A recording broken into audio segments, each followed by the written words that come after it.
I am Jay Austin Yoshino. I am the editor in chief of Fresh Pulp Magazine.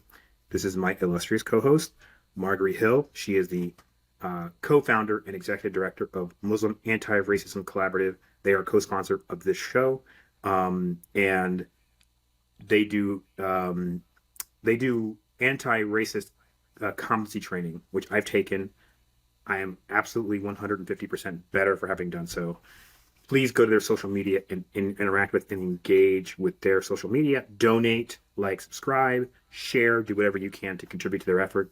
Also, do whatever you can do to contribute to this effort. Um, Yeah. Please go to our tip button in Twitter, and leave us a little something on Cash App or what have you. We also have like a Kofi page, Ko-Fi. Or you can just shoot me a DM and just like drop, like $1 million on me. So we are gonna like rehash the first episode of Black Mirror, but we're also going to talk about the second one primarily. But before we do that, I do want to get into a little bit. I did originally have like 3 or 4 articles curated for my little science roundup, but because Twitter is got this rate limit exceeded error going where you can't see anything, because I like basically bookmarked all my tweets. I'm going to go ahead and talk about the thing that people have been talking about over the past. Let's talk about two oceanographic stories. Okay. Number Yeah, let's go. one, and we'll only spend a few minutes on this. Orcas. They're attacking boats, As they rightfully should. as they rightfully should. Yeah, I think all the whales need to come at us, like what are you doing here? All sea animals, just the ocean, I mean, that's the one thing I did like about Aquaman. I was like rooting for the bad guy, 'cause he was just like, yeah, too much pollution, too much stuff. But no, I mean, orcas are smart and they're kind of but like they play with their prey.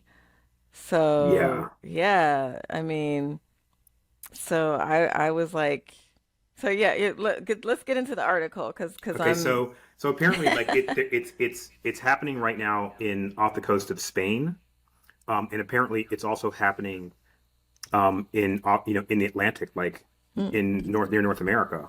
And one of the things that I heard was that in the Mediterranean, well, in Spain, that the all of these orcas that are attacking are the descendants of this one orca named Gladys, and she's like the matriarch, and Gladys. basically she taught like the all the other orcas to like bite off the rudders of boats and like ram them, and they've scuttled a couple of these boats. Like a couple of these boats, like they ram them and the panels crack and they sink.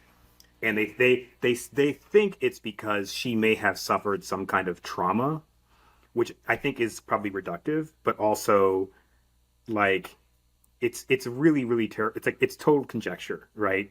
Like she may have they may like collectively they may be like, you know what, the water has acidified significantly this year since last year. Let's go out here and regulate.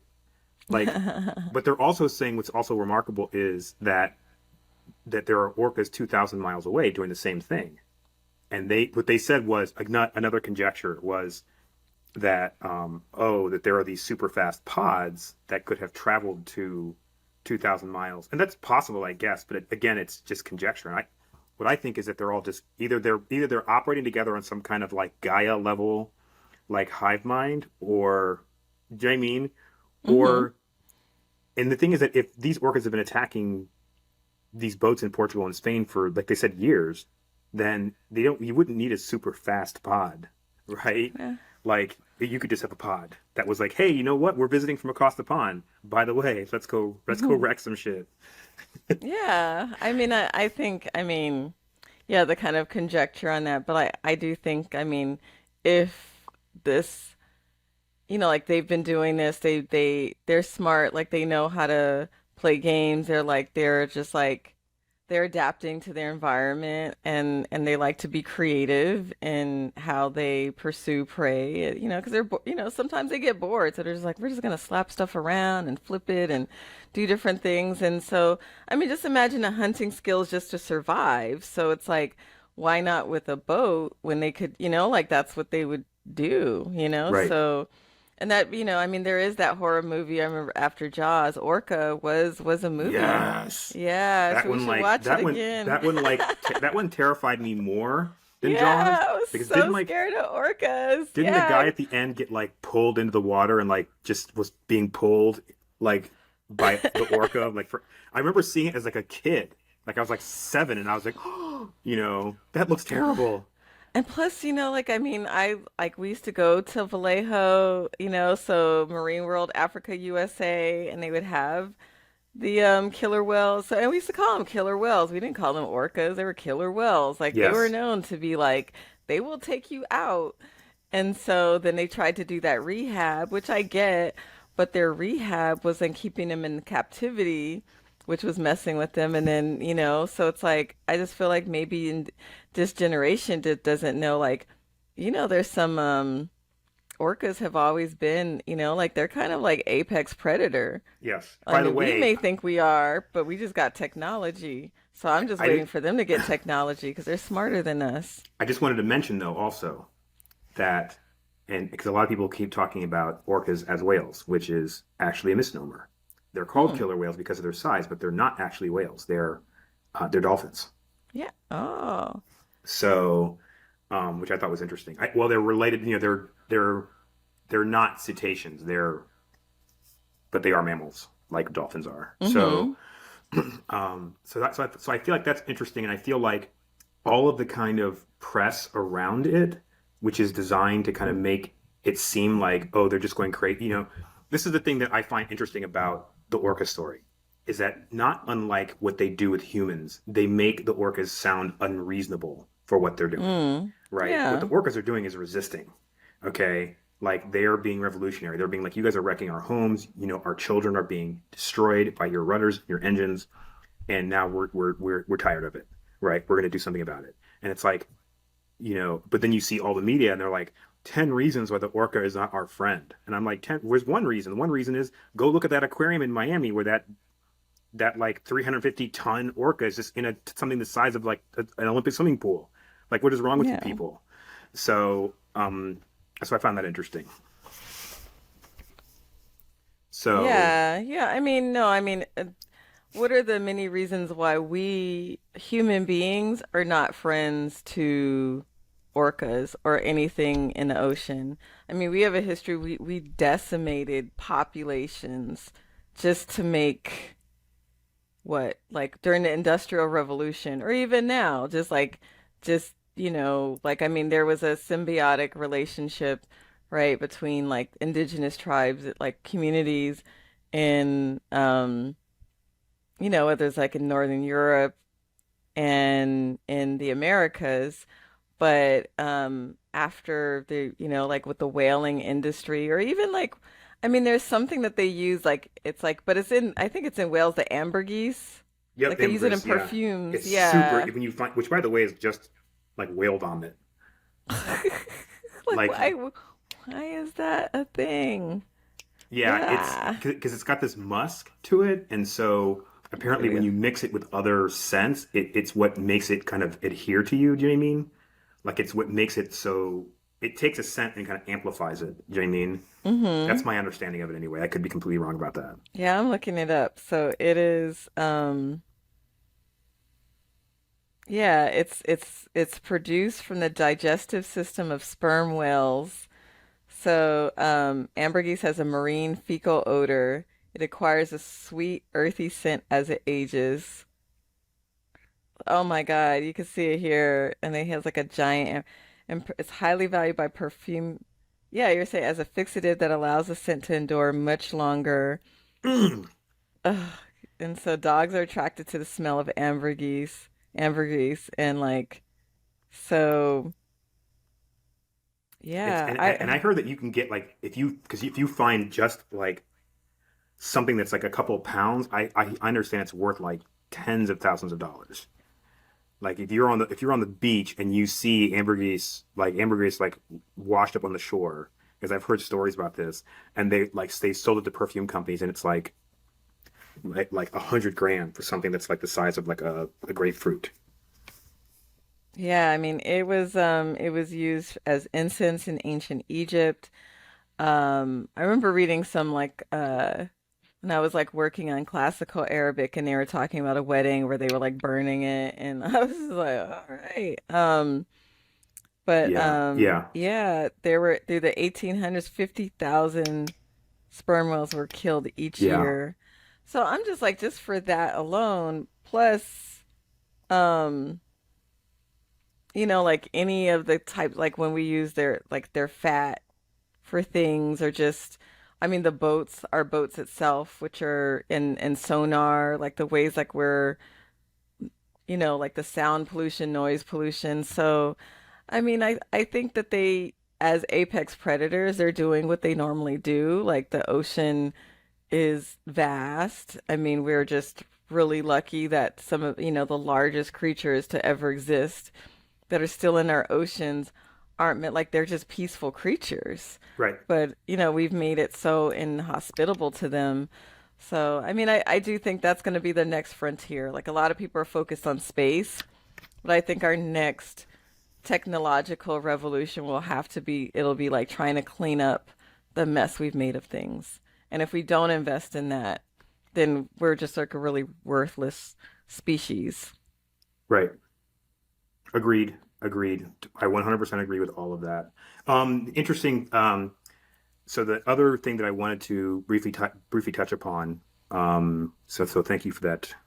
Um, Gotta get on my soapbox every once in a while, you well, I know? mean that's really what this is, though, isn't it? It's kind of Yeah. it's kind of a soapbox. I'm gonna Um, use your show to get on my soapbox and maybe crack a few jokes in yeah, between man. then. And Yeah.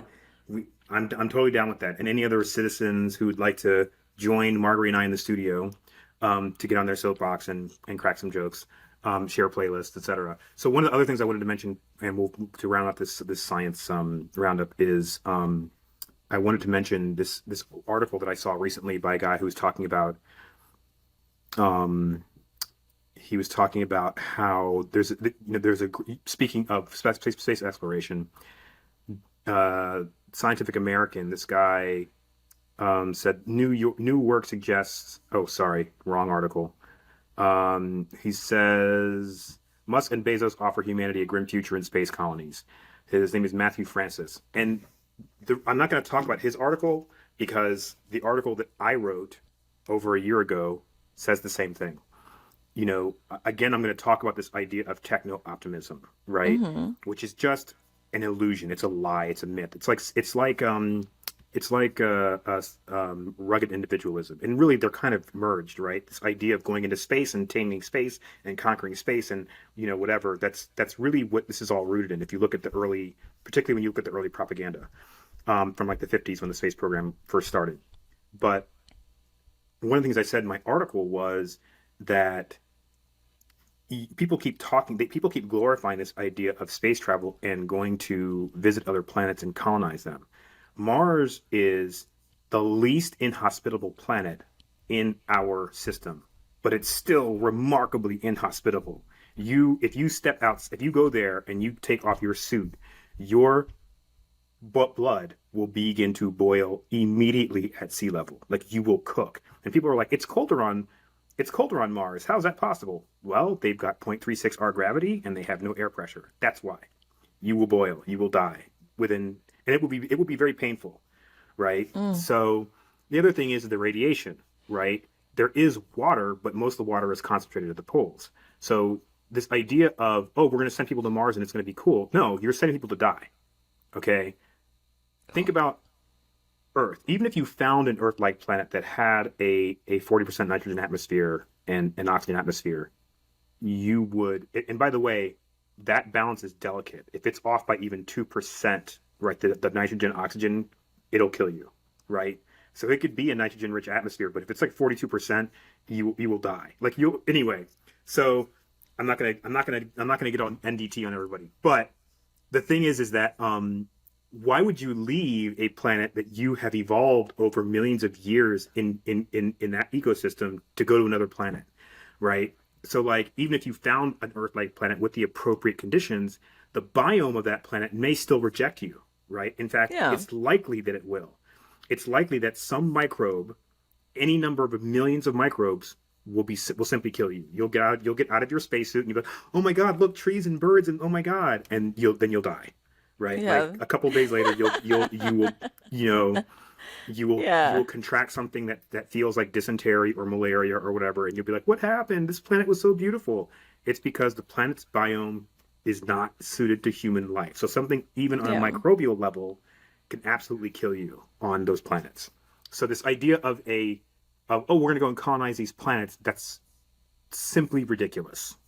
I mean, I mean, I think that they know the odds of that and us reaching that, but it's really about, having that frontier, um, being able to invest in that, and maybe exploiting some rare resources.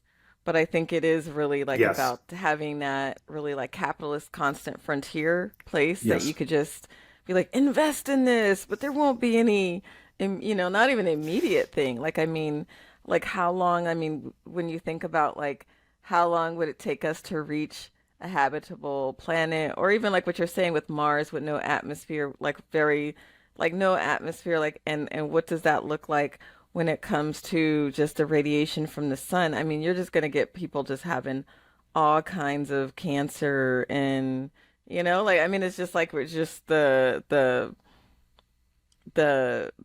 radiation alone just is like, sort of like, okay, like, I mean, people, I mean, your genetic material just changes just being in space. Yes. And so it is something that is pretty wild that people are up there doing that. And meanwhile, we don't have people that are fed.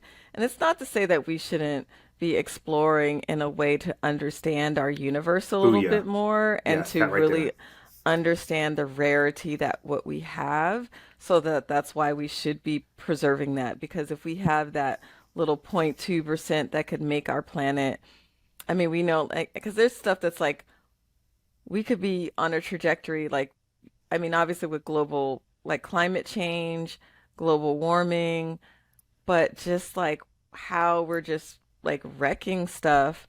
And instead of working to improve human life, there it is in global society, we have this exploration there that people are investing in, and it's like, it is not a place where really, like that we're, unless, like, I don't know what we'd have to do to make space hospitable or to have a colony. And I just don't think that like really there's an imperative of any of our governments to make humanity last for tens of thousands of years. There's no way like that. If we really cared that much, we wouldn't be doing the stuff that we're doing, And whether it's I do want fossil to fuels or plastic. I do want to add to that because, and I can tell you pretty much how it's going to go because Elon Musk keeps pushing this line of, if humanity has to become a multi-planet species if they want to survive. Well, the thing is that the truth is that number one, as you pointed out, if we can survive just fine here by simply not doing the crap that we're doing. But let's just say that we do become a multi-planet species. His what he's going to say is, okay, we're on Mars now, and he's going to say, okay, government, give me more money so that I can set up a colony. And then we do set up a colony, and he's going to say, okay, now we're mining, right? Mars is believed to have even more deposits of semi-precious gemstones than Earth, right? So massive, massive deposits of things like peridot and other things like that, which are valuable, but I mean they're not diamonds, but they're valuable, and we don't even know what's near the core. Well, Anyway, so diamonds aren't really truly valuable. that's Like, so true. there's some special stone, like they may have a purpose, right? Like, I mean, Well, in great terms of for gemstones, cutting, in terms you of know. gemstones, the creation of them is rarer in occurrence than other gemstones, which is why there's sort of an arbitrary value attached to them. So yes, I agree.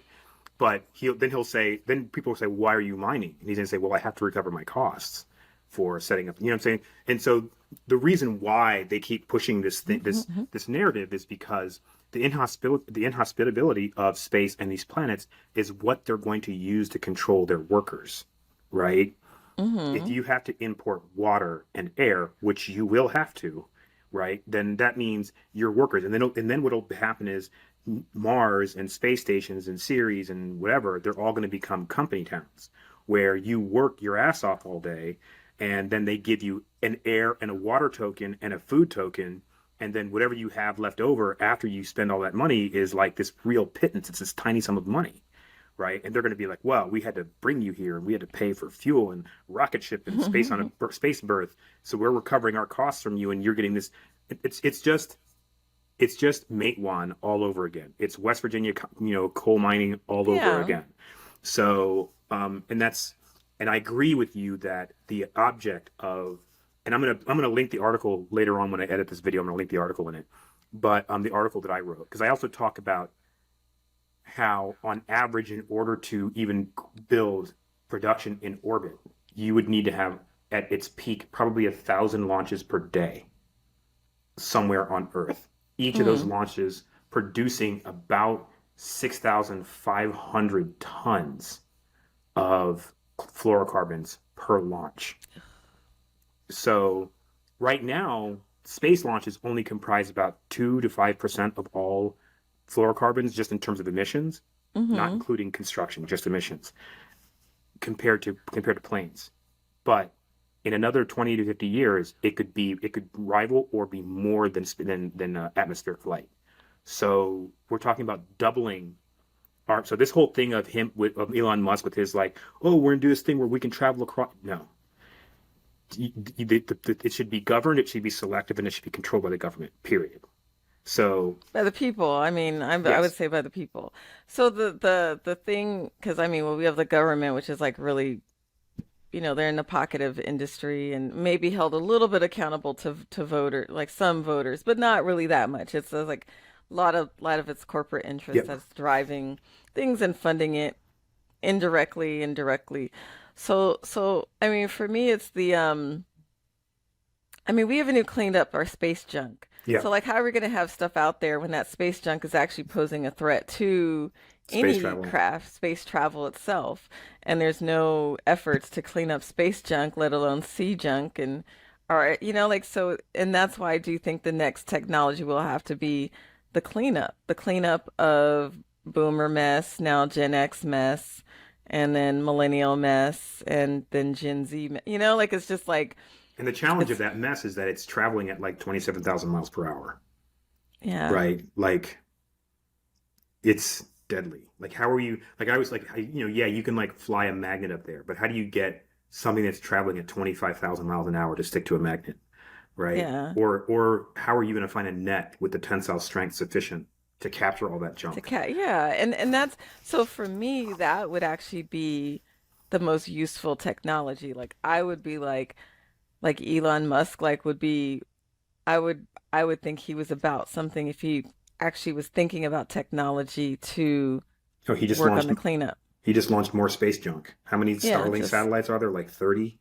in It's all his crazy. failed launching. So this is what we're in, and I just feel like, whatever extraterrestrial beings that are able to like, observe this with their quantum consciousness are like laughing at us like we're ridiculous Yes. and we probably deserve to be wiped out.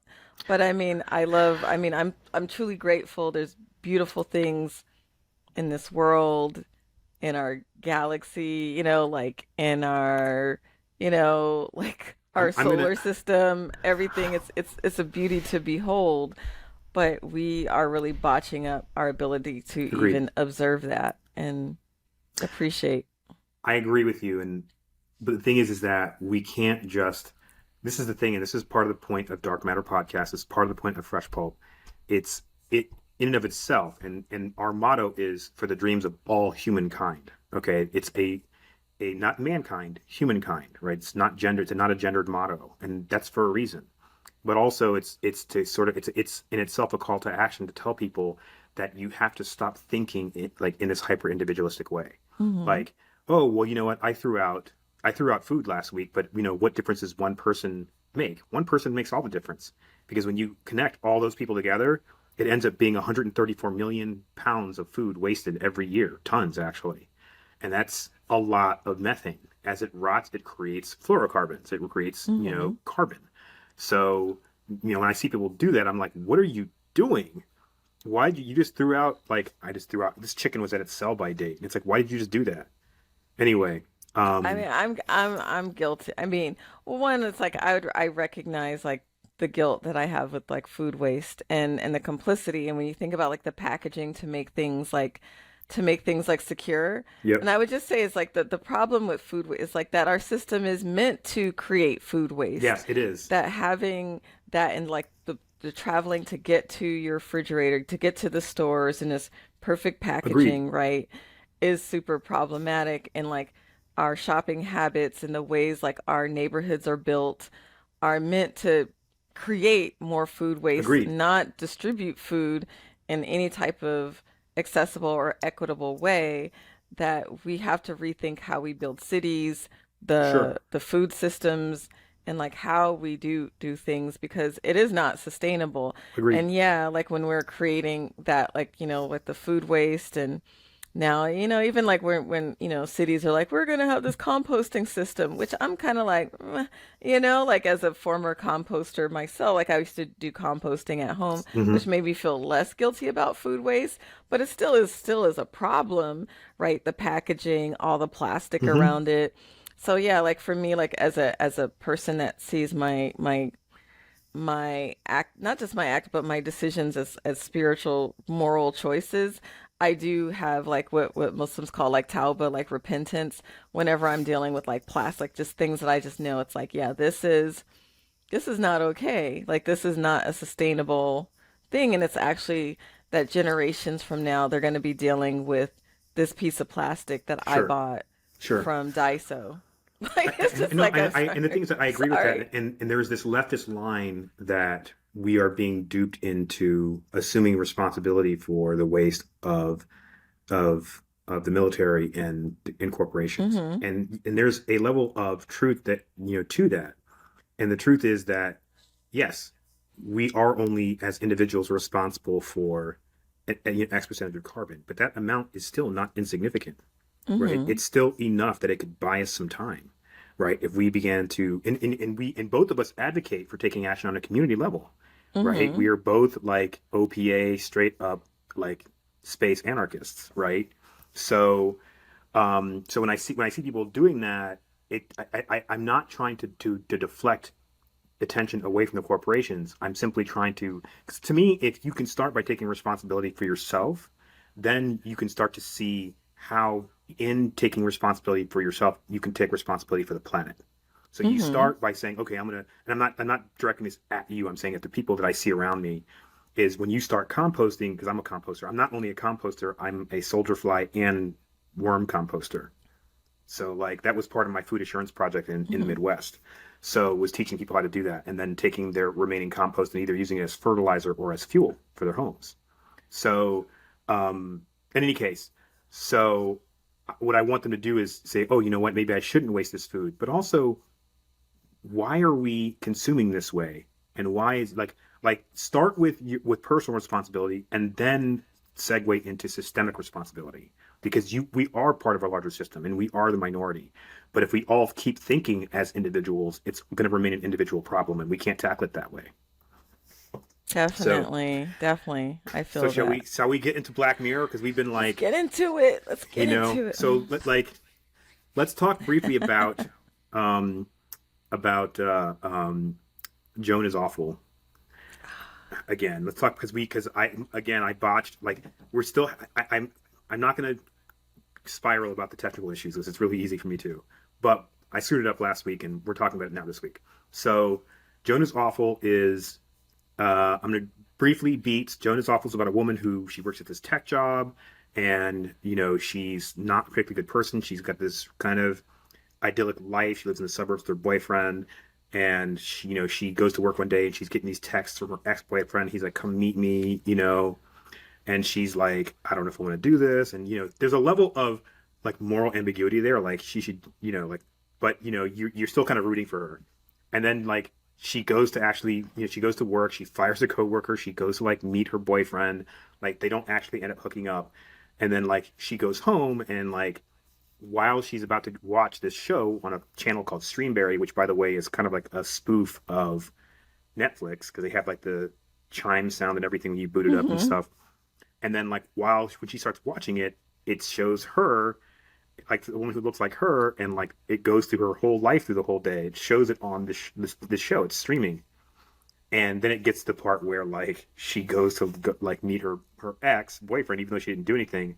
Her current boyfriend sees it, storms out, and then she gets angry, consults an attorney. Is like, what can I do about this? The attorney's like, you're screwed because the Streamberry terms of service says they can basically hijack your life and use and as it turns out, it's like an AI version of her, but it's played by Selma Hayek, right? And so she's like, oh well, I can't really do anything about it, so let me do something that's going to make everybody like gross everybody out, but also embarrass Streamberry and maybe Selma Hayek. So she eats a bunch of cheeseburgers, takes a laxative, goes into a church, and she defecates in a church, like diarrhea, whatever. They don't show the actual diarrhea, thank God, but that's like the implication. Then Selma Hayek gets into it and is like, she's angry. She's talking to her attorney. She's like, "What recourse do I have?" And he's like, "No, you signed your likeness over, and they can use it however they want." And it's funny because it shows Selma Hayek watching Streamberry of herself, who is being played by Kate Blanchett. And it's funny because the Joan girl, the original Joan girl, is her boyfriend is South Asian, and the Selma Hayek version's boyfriend is played by Himesh Patel, which I think is awesome. So there's like Mhm. these layers, and the ex-boyfriend's played by Ben Barnes, right? Which is awesome because he everybody loves him. He's a very cool actor, and he doesn't take He's himself too great. seriously. It's awesome. Yeah. So last week, and I want to get right into this because last week you made a comment, I tweeted about it, and I want you to revisit it real quick. You said that because I said that one of the things that I don't like about this Streamberry thing is the fact that companies like Netflix use these meta narratives and these satires of themselves to remediate their images. And you said something very poignant about that. Can you? Yeah, I mean it's sort of, I mean, and this comes from like because a lot of my graduate work was sort of like it was really based in Pierre Bourdieu's work, and where he talked about like like where there's these pressure valves, right? And so I didn't really look at his work on like satire, but like in like certain opportunities where they're created to allow people to access. And so the way that we use satire now in American society is like we use it to like laugh at it, and that lets us like blow off some steam. And it's like, it's sort of like that pressure valve in your pressure cooker. It just kind of allows that little steam to come off. So you still have that pressure cooker environment that could be okay. But when you heat up, like you have that pressure going, right? It like keeps that, like everything really intense, but it allows it to not like for the masses to be enraged by what's happening, because it's like, especially when it's like over the top. It's like, well, it's not that bad, or we could laugh at our situation instead of crying. And I think that that's where that, and combined with like how we don't have a public square where people are allowed to speak to power, right? And to make certain demands, it's just very difficult for people who may be like, wait, I'm forced to sign these things, and I'm signing away stuff that's having a long-term impact on my life, like, like by whether that's like your cell phone thing, or really terrible loans that we're taking for to get through school, or just to get through life during the pandemic. And so, like when it comes to the kind of like shows not taking themselves seriously, or even actors in commercials not taking themselves seriously, it lowers the kind of public outrage, because you're just like, yeah, Can that's I? Do you mind if I hmm also quote you directly? yeah. Because I want this to be in the recording. And you said, I said it in on the Fresh Pulp's Twitter, which is at Fresh Pulp on Twitter. Um, I said Marguerite Aziza made a very poignant comment yesterday during our podcast. She said companies like Netflix satirize themselves because it leaves no space for valid criticism or discussion from communities that are harmed by them. hmm And I think that was, not that what you were just saying is not completely compelling. It is, but I want a sound bite for people to walk away from and be like, wow, it's actually true. They're sort of they're preemptively Mm-hmm. right, addressing criticism of themselves by making it like, oh, it's not that big of a deal. It's not that, Yeah. it's funny. Look at us. We're not taking ourselves too seriously. By the way, you four gay people, you eight black people, and that trans person, you're all fired, You're right? fired. Here, And goodbye, DEI person. You know, when you look at the yes. when you look at that, and then they're just like, all your favorites are problematic, and we're here sitting there with this strike. So here we're watching this, right, and they're not paying their writers well, but like it's sort of this like kind of weird cycle, and so like where the way that it crowds out that space to have that thoughtful conversation about like, well, what is this company doing? As they're hiding their algorithm? Is they're concealing certain things? And that it's really not just about entertainment. It's about making money from our viewing habits, right? And like I mean, I know like there was like a bunch of stuff with Netflix too, Yeah. with their CEO and like how much he's expecting to get paid, and and with the investors, like so for me it's like it is that like they do allow that self-satire, and then that can be like, yeah, all your favorites are problematic, which could just be like we just overlook all the things that are harmful as Yes. opposed to ending our subscription, even though like even the way that we're using the medium is also harming us. But really what it's really harming is really the people who are vulnerable, like who are trying to make, break through in the industry, who are trying to have a positive impact. Most of the people that I know that do work at Netflix, I mean, most of them are people of color. Um, like, and it's like, and if they're speaking up against like that has a can have a detrimental, they could get blacklisted so easy, Hmm. and then that's the end of their career. Yep. And if you're in Los Angeles, you could see the direct impact of an industry that grinds up people Yes. in Los Angeles. And I it's also want like, to touch. Go ahead. mhm. Sorry. Yeah, so that's all. I mean, I was just gonna ramble a bit more, No. but I wanted to touch upon this mhm, idea also of surveillance, but the convergence of because none of the things that the military or the government does is even possible in modern times without corporations.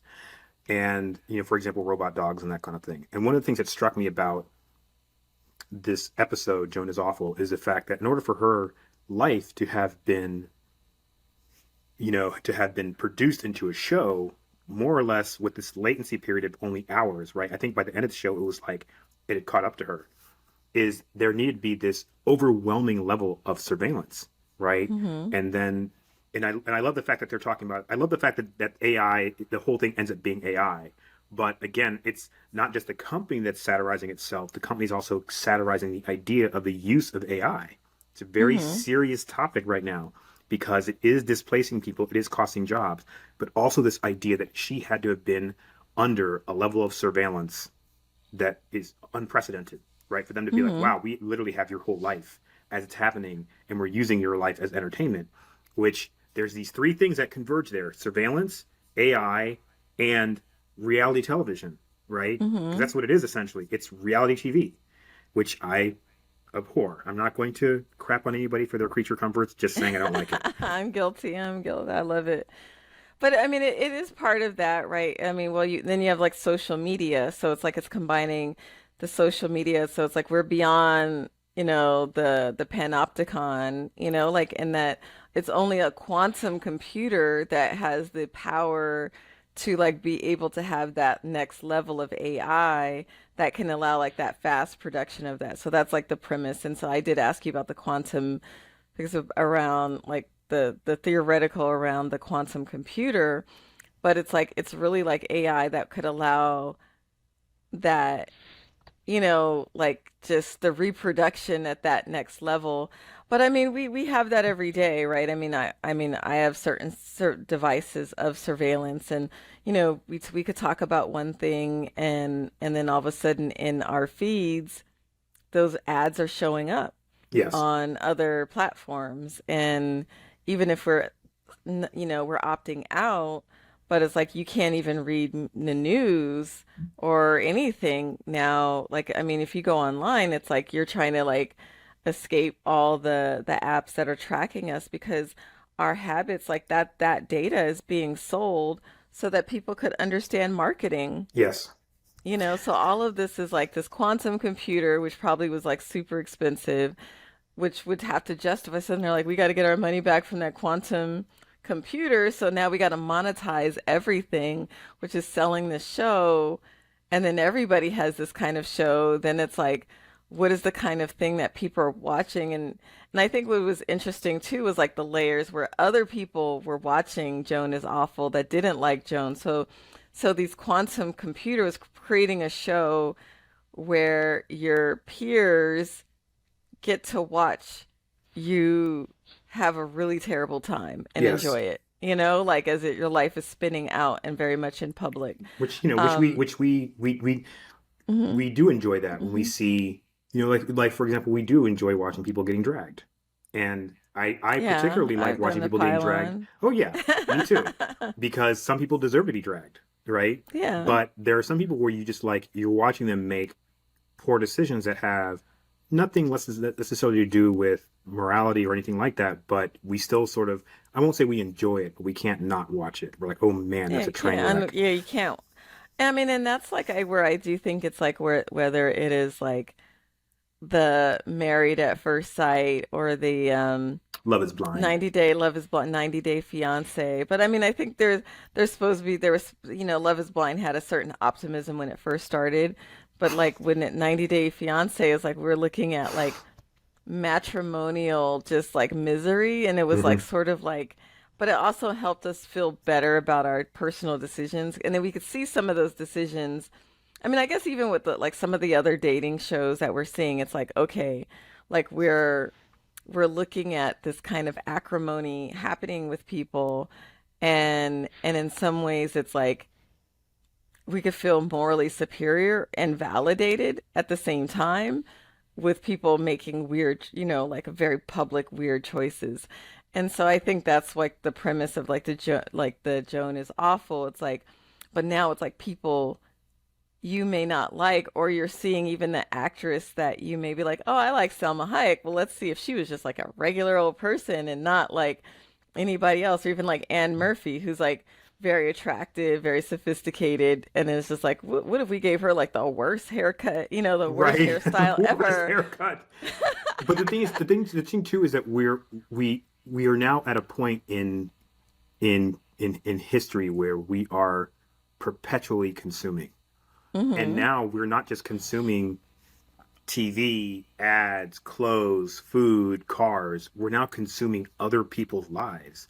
Like we're Yeah. monetizing our own and other people's lives, and we're consuming it. And the interesting thing about that, I'm not trying to be like whatever about this, but we're really at this point now where we're not even living. We're just working and consuming, right? Yeah. And the mode of consumption is telling because we're constantly on this grind, and by the end of our daily routines, we're too tired to do anything else. We are not just consuming; we're consuming vicariously, right? Mm-hmm. We're living our lives through other people's experiences, and Yeah. that's what influencer culture is. Influencer culture is the illusion that I have this and this and this and this, and you don't, and you could, but you're too lazy. But watch me anyway. Yeah. So I found that Ah, I found that very good. I do want to, and by the way, I want to tell you real quick. I have my own idea for a reality show. It's called Good from Afar, but Far from Good, okay. and it's MMA meets Love Is Blind. It's like remember that I don't remember that show from like the '90s called American Gladiator. It's like that, Yeah. and basically you see somebody on a pedestal from a distance, and you have to decide if you want to run this dangerous gauntlet to get to them, right? At which point, when you get to the end of the gauntlet, you can propose, but they can also reject you. Oh, see, that would be pretty I think that would rough. be great train wreck television. You heard it here first, folks. Anyway, Okay, we heard it here first. Yeah. so can we? I can dig it. I can dig it, you Do you know. want to do the beats on Lock Henry? I feel like I mean you're better. I mean, I'm still a little bit like, whoo, You travel know, discombobulated. I watched it like 3 weeks ago. But so But Lock Henry, yeah. which is the second episode, is about a guy who is like he's a filmmaker, and he's this Scottish guy.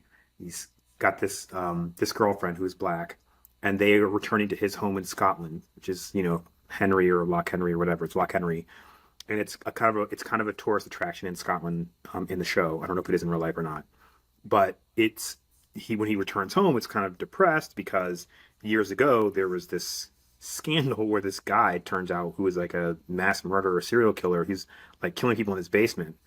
It was discovered that there was this guy who had abducted a couple of tourists and killed them in his house in like a really gruesome way. And so Mm-hmm. his girlfriend, who didn't know any of this history, was like, "Oh my God, you have to make a documentary about this."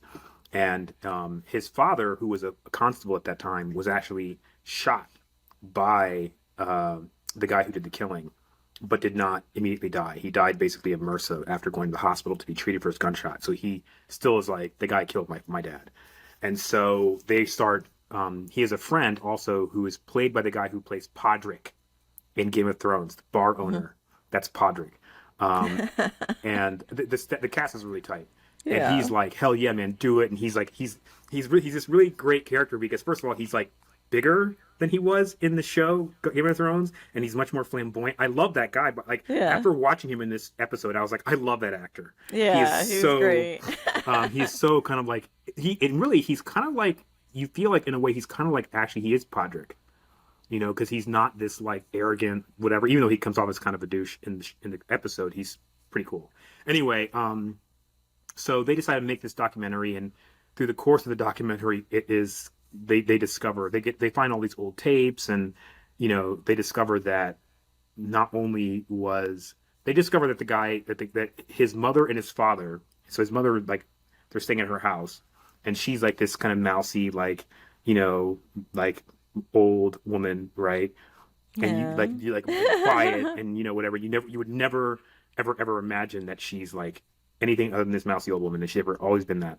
As it turns out, they find tapes of this guy, like with the people being held captive, and then the camera pans, and it's like his mother is in the shot, and they're like she's part of this like ring of like sex torture, and she's like wearing this like crazy vinyl nurses get up, and his dad's in it, and so Crazy. they were all With involved the in it. mask. There was a mask. She There had was that oh, crazy that's right, there mask was a that she had mask, on the yes. wall.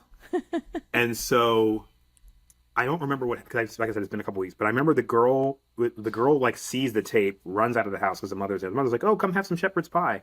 Oh, the son is at the hospital with his friend, right? Yeah, they get in that car accident, and Right, then so he's at the hospital.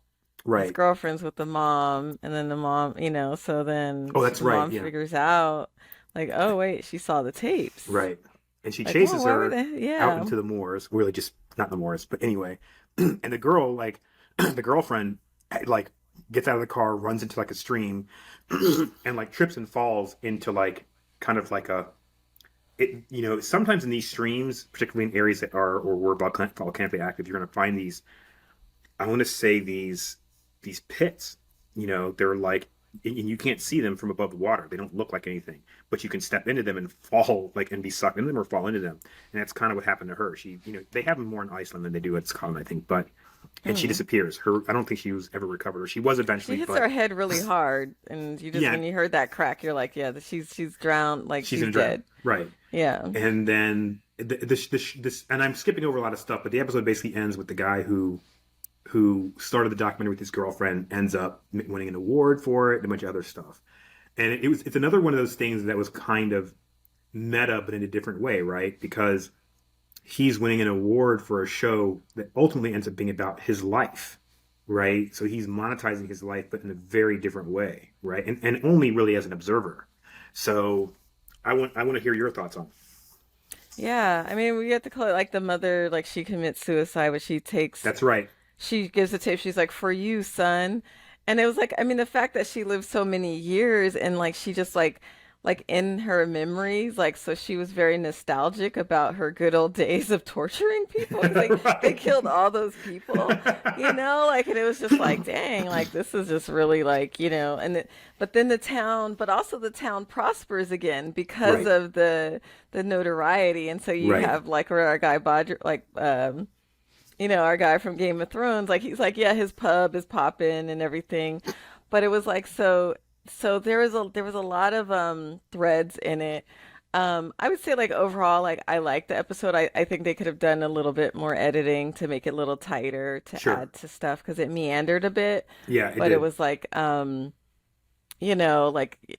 and I think they try to get you immersive, but I just think like yeah, like Black Mirror this season definitely has an editing issue, like pacing Sure. issue Yes. with some of the shows. And so but it was like the twist was pretty good. Hmm. Like 'cause first you thought it was Bodrick's dad, maybe it's somebody else, like who chased him off the thing. So there was like, there was a couple like of red herrings in there, but I also never like thought it was obvious Podrick's dad, but things. I did think that Podrick's dad knew what was up. Yeah, he knew something was suspicious, but I was Right. like, at first, like when he was following them around, I thought maybe he was trying to hide.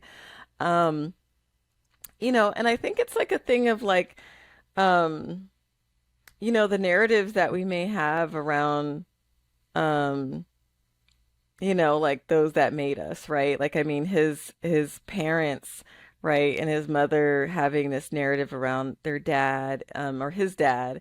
Um, but it was like in the end, it's like he brought his girlfriend in a place like that endangered her. I mean, and so I mean, I also kind of feel like with Black Mirror, it's like it kind of has a black girl problem, Yeah. you know, big time because I was Yep. like, I want to hear about this. Please. I mean, well, there's two things. It's like the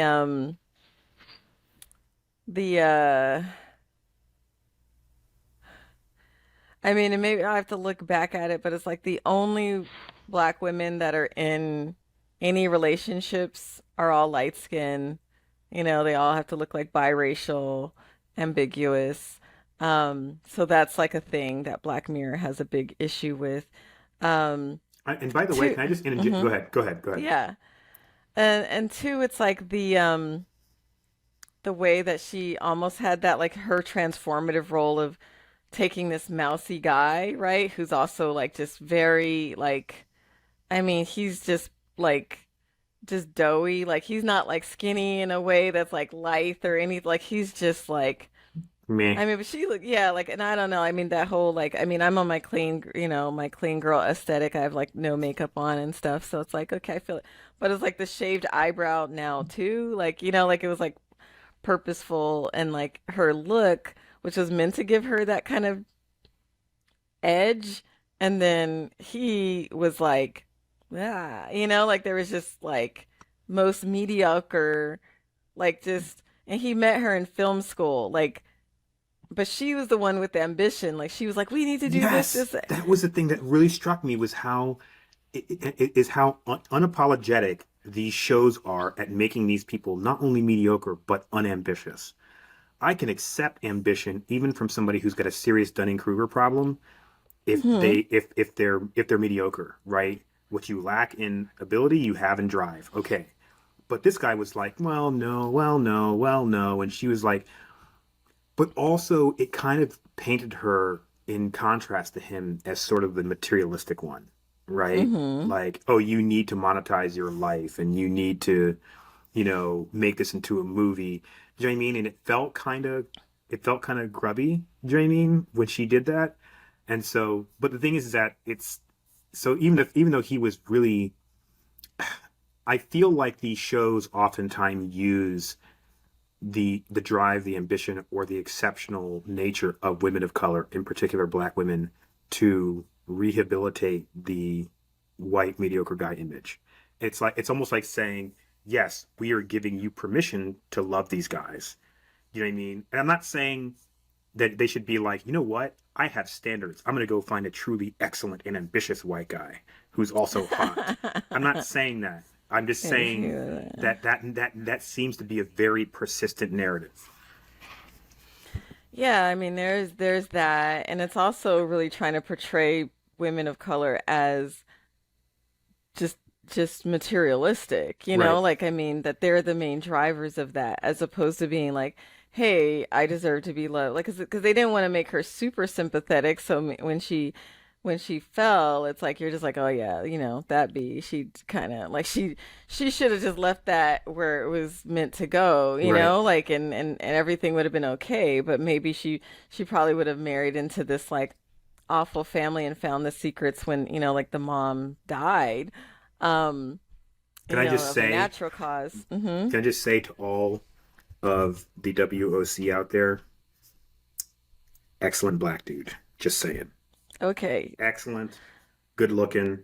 Just had to say it, I right? have to vouch for my man's Black Mirror don't love John this. Austin. Yeah, yeah, they're just, Sorry, I had to make a joke about it. Please, okay, continue with she marries if into this anybody family. needs references, you can DM me, That's very kind. like I can provide some references and tips, I'm like I can be the as like the friend, like I mean, I'm not here to try to just no, I am your wing woman.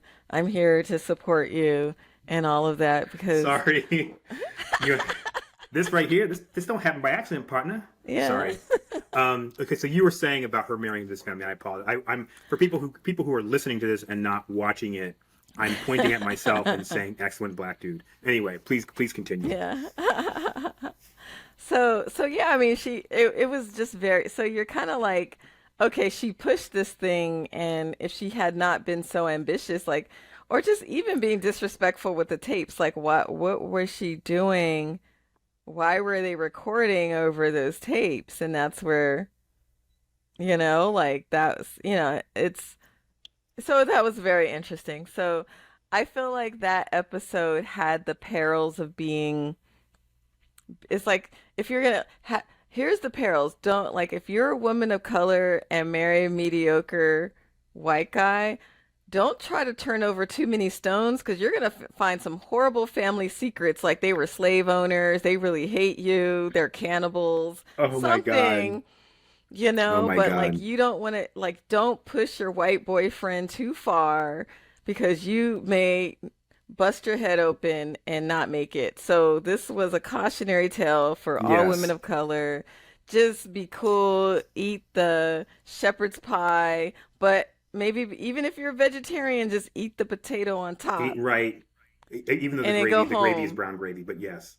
This guy just didn't seem to be any of that. He just seemed to be just a nice, unassuming He's a guy. nice guy. Yeah, it wasn't his fault, but I'm I'm just just saying making like jokes but about you it. will turn that rock over and it's like even if that mother-in-law is being nice, she may be that monster, that grandfather. Like like it's just like that's there's going to be something. So maybe it was sort of like let's expand that if you just kind of like let's watch some movies and you find out like your dad was, your grandfather was in the Klan and like and it's Oh my like god. like and there's so many people that are like that. I mean, like when I was like back in his, like I mean, white guy was interested in me to be like, yeah, my grandfather was so racist. My dad was racist. No, no. Like, why you keep telling me about your racist family members? So it's just Right. like you turn that rock over and maybe they did something really awful, and I would likely just be they like, did. generationally, come back to me in like 5 generations, dude. You're Five you're not generation. you're not done baking yet.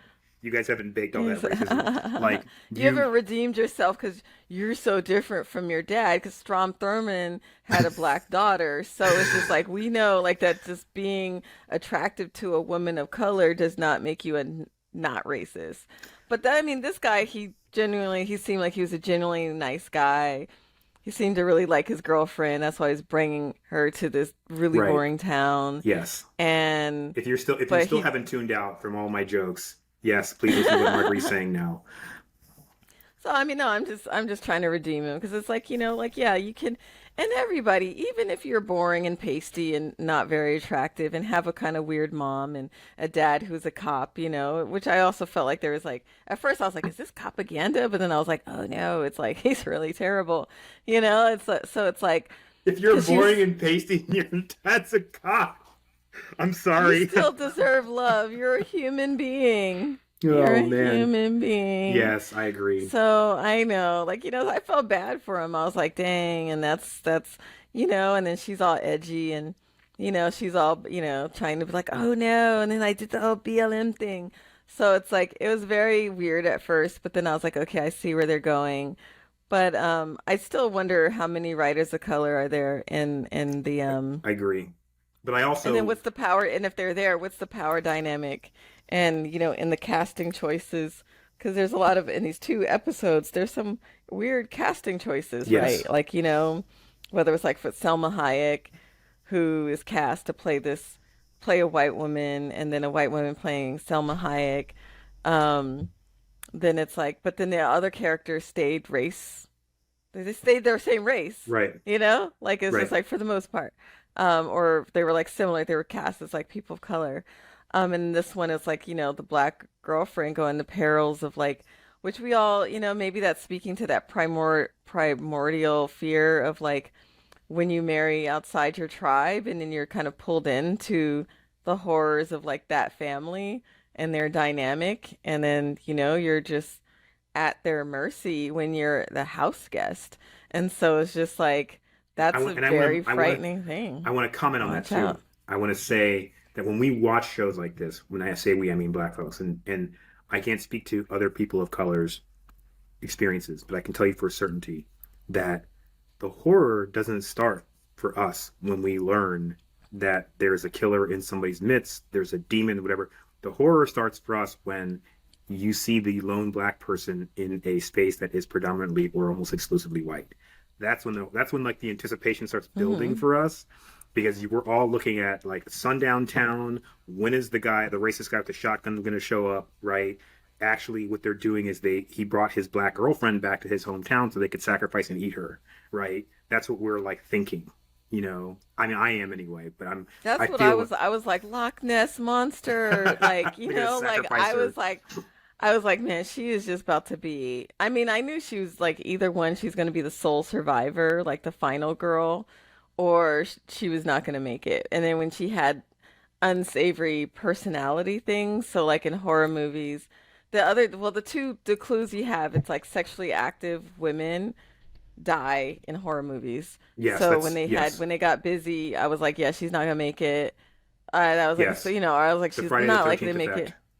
Yeah, and it's like, then it was like when she had these unsavory personality traits, like as far as like exploiting the family's trauma to do something, then I was like, I don't think they're gonna be too kind to her, and the way she was like, kind of even when they went to the space itself and were filming, and I was like, is something gonna happen? Is somebody gonna, So when they got hit by the car, which it was like, okay, it was still kind of a mystery, like who hit them? Like, how did they get hit? Yeah. That was, so I still have like some unanswered questions, but Yes. it was like one episode. But I mean, I think it's like there were some things that resonated and some things that are just like, yeah, we should be thoughtful, right, around what we're trying to dig up. And then, but still, my man's, he was just like, he was happy for his friend winning that award and, um, the town picking up. So, yeah. Yes. It wasn't my favorite episode by a long shot. And even the commentary was probably a little soft. But the Mm-hmm. season as a whole was pretty enjoyable. And we're going to talk about season two and season three. And I mean episode 3 and 4 next week. We're going to talk about Yeah. episode 3 and 4 next week, 5 and 6 the following week, and then we're going to get into Foundations because the second season 2 of Foundation is coming out, and so I thought it was perfect. And thank you once again, my illustrious co-host. I like to use illustrious. I got to find something else because I feel like I'm overusing that. But you do rock as a co-host. Um, Thank you. I need to get a term for you. I'd be like my I'm not gonna bring back that because then we have to edit that out. But I'd be like my brilliant. We'll get all yeah, the yeah, like the we'll sort adjectives. that. My brilliant co-host. And So we have some stuff, we have some stuff in the works that really tie yeah, into this. yes, And even if, the whole point of doing this work is like that we have to write our own stories and yes, counter narratives. If you're inspired by the themes in Dune, like we can absolutely write even better stories. Like that stories, it's a draft, like this is artworks can be discursive and we can build upon that. What does it look like to really like wreck a whole empire, but from without, right? Like, Right. like, do we need a Paul Atreides, or even like maybe we have an infiltrator, right? Like, because that's people did do that. So I am very much interested, whether it's your fan fiction or you write a novel that just really captures Yeah. how things go. We hope you take our critiques, whether of Black Mirror, of Dune, and our excitement about some of these themes, and use this to inspire, to be inspired to think of new stories, because through stories, we're able to imagine